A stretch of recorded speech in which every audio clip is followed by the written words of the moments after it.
Domenico, perché torna un narcisista? Perché lo fa? Cosa vuole veramente?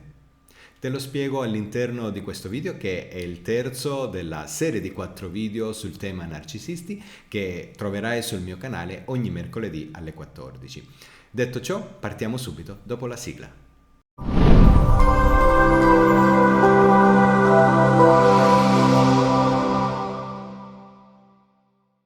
Spesso ritornano, anche insistentemente. Questa è la storia di Valeria, che vive proprio nel tormento di un narcisista che prima sparisce, poi riappare, poi confonde, poi sparisce nuovamente e così via, prosciugando tutte le sue energie. Abbiamo iniziato un lavoro insieme a lei profondo e stiamo ottenendo già da subito risultati strepitosi. Ad ogni modo, cerchiamo di capire come comportarsi.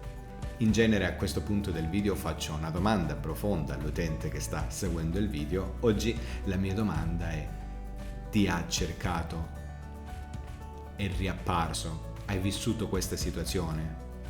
Se così fosse, ti chiedo proprio di scrivermelo nei commenti, perché insieme possiamo cercare, insieme anche ad altre testimonianze, possiamo cercare di capire cosa realmente li accomuna, anche se io in realtà già lo so e te ne sto per parlare. Bene, ecco cosa devi sapere. 1. Loro, senza il controllo delle situazioni, sono come una pianta senza acqua. E indovina un po' chi è l'acqua? Bene, l'acqua sei tu. Questa è la prima consapevolezza che devi avere sin da subito. 2. Quando lui ritorna, si sente sicuro delle tue debolezze. Ecco perché ai tuoi occhi appare come maestoso, irraggiungibile. Una persona da dover rincorrere a tutti i costi. Invece in realtà sta soltanto colmando le proprie insicurezze, facendo leva sulle tue debolezze, perché insieme a lui nel tempo hai maturato il meccanismo di subire anziché gestire. 3. Vediamo ora cosa puoi fare. Il mio consiglio è di iniziare a levare gradualmente l'acqua. Permettimi questa metafora per farti capire che se, levando l'acqua, la pianta continua ad autoalimentarsi, allora può dare ancora amore, allora può darti ancora amore.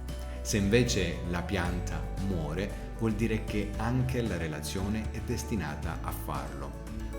Ora, può sembrare un discorso troppo forte, io ti chiedo proprio di riascoltare, di rivedere questo video più volte per cogliere i piccoli particolari, perché, ripeto, se una pianta si autoalimenta vuol dire che è capace di dare amore e tu hai bisogno di ricevere amore da questa persona, ok?